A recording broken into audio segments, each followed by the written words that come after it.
Yeah, blurry photo or video. Gotta excuse this. But so this shows 104 days, 48 days, and 15 days of eggs being in the incubator. Excuse me. Y'all see what the days are. So let's go look at the eggs. So in my little herp room, I have an incubator now because it's cooler. But normally I just like sit them in this room with the ambient room temperature, do the incubation. But since it's get cooler at night, lower than I usually let it because I'm up to chill the parents. So I use the incubator, but like my friends always tell me about these incubators, said like they had problems with this type and this brand with the temps fluctuating a lot. So I actually do have to watch it like some days. Like right now it's at 80.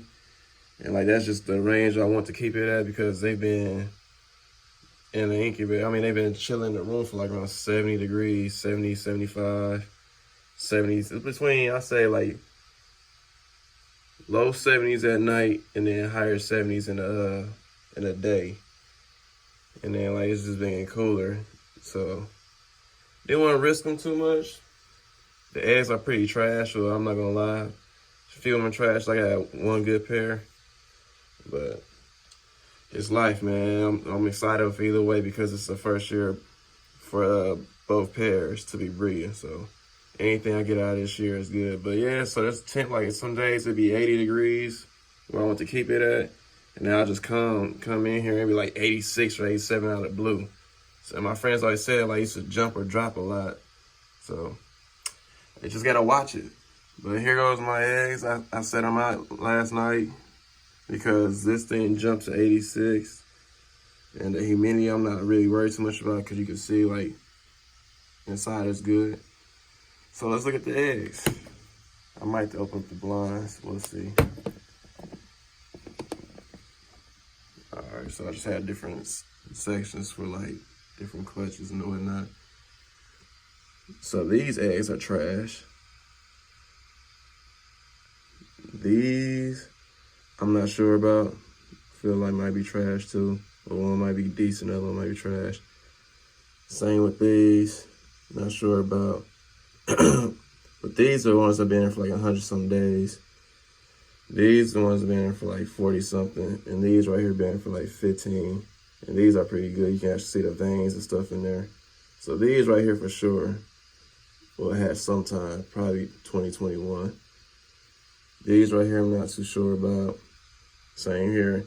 I know most people like throw them away, but being this hobby, career field, sometimes some eggs look so trash and you're ready to throw them away. Then like the next day, an egg, I mean like something hatches out of it. So these for sure, they just put them in here. But yeah, I'm gonna leave them in here for at least a year or at least till it starts molding. Like that white stuff on top, that's pretty much residue from like the sphagnum that's on there. I try to like scrape off. And these right here, this is like my group B. And her eggs, like normally like they don't dig in the soil, but she's been digging in the soil for both her clutches. And like I don't ever find them till it's like too late because I looking and looking there. So lick, not lick, but look in there. And I have nest box in there, but of course we all know Chahuas do not use their nest box for nothing. If anything, they just rest on or they might go under on the side, but like they would dig in crevices that you can't even find that you didn't think existed. That's where I found these. These were in some sphagnum I didn't think she could get behind. And that's where these were. And then like I put some of her stuff there, like that's where she put these, and that's where you see like the indention on this one egg, but as the egg embryo develops, it's gonna fill out. But yeah, so that's where I found these, luckily. And it's hard, people like you can see it on the bellies you can, but sometimes their patterns are so dense that you can barely see. And the bellies, like the females, is like they have like a wide waist almost anyway, seems like. So you just really have to watch them. That's how I caught her with the third pair. I'm about to film her now because they're like in a, I won't say like in a punishment chamber or anything, but they're in my hottie cage. Just because like I want to make sure she had no choice but to lay in the nest box. So this is their normal cage. I have the lights and everything turned up because it doesn't make sense in that in there. So this is a cage that they're in normally. So crevices, like they killed all my plants, my live plants, so that's why I had fake plants. Let me turn the light on so you can see better. Okay. So this is their setup. And she's been digging, like I have like a humidifier on here, but I turn all that stuff off because like somebody get ready to brumate them all. But yeah, so like this right here, this area is like real damp when the humidifier is going, and she'll just lay them right here under the substrate. It's just almost like just water, almost, because everything else will dry out. I try to like give it balance, but I was like, if I catch her next time, I'm gonna put her in this little chamber, and that's what happened. This is the other pairs set up. You can see that's just knockover stuff, and like she will. I would open this one, but the male, look at him. He's always up to something, always trying to jump out, trying to bite somebody. Yeah, see him, like, come out now. That's his thing. Like, I don't get, like, he was so chill when they were separated. I mean, before I put them together, and she was the one that was active. But as soon as I put them together, like, it's just switched. Like, she's real calm and chill. I can take her out. And him, he's always on the defense. But anyways, like, she'll dig behind these logs and like all these little holes and crevices and things and put her stuff in there. Like, they don't use this, so it's like I ain't worried about spraying and keeping that damp no more. It's just like something to put like have in there for them to hide in. Here's my hottie cage.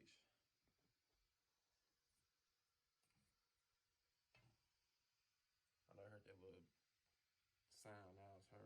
I mean him taking the glass. But yeah.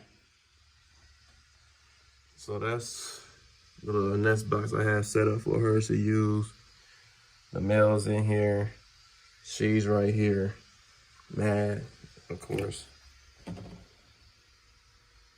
But look at that belly.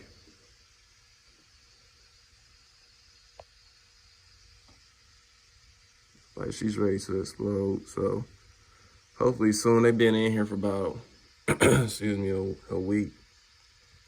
And normally I would, like if it was been crested geckos or gargoyle geckos, I probably would let the male in and had her in here by herself. But the fact that it's like Chahoua, and I've heard all those stories, knock on wood, that they can fight to the death type deal. So I just wanted, if it being my first year with this pair and anything, I didn't want to risk anything. So I pulled them both, and that way they're still in a hottie cage so they still can interact with each other to keep that bond. So she's in here till she uses a nest box because she keeps digging and burying her eggs and everything else. And people say like, yeah, they lay in cork bark or they lay on the top, blah, blah, blah. Not these. They like to dig and hide them, which is, I guess, it's a good thing for the wild, but this isn't the wild. And today's clean day, so I got to clean up that little cage, but still. So this is group pair B. Finally.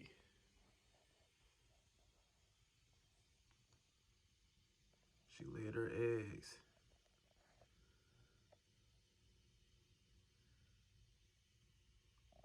Of course she didn't use a lay box.